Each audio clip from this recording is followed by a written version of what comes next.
मोरे घर पनिया पिलाई दी है जान गे, कफन ओढ़ाई दी है टूटत ही जब प्राण गे।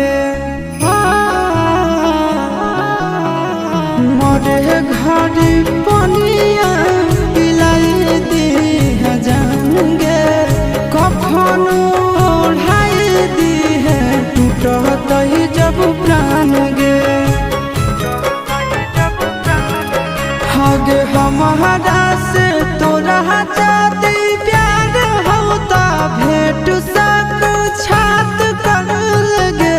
हगे सोनाया रावा हो भरती पाटनवा में आके मुलाकात कर लगे। हगे सोनाया रावा हो भरती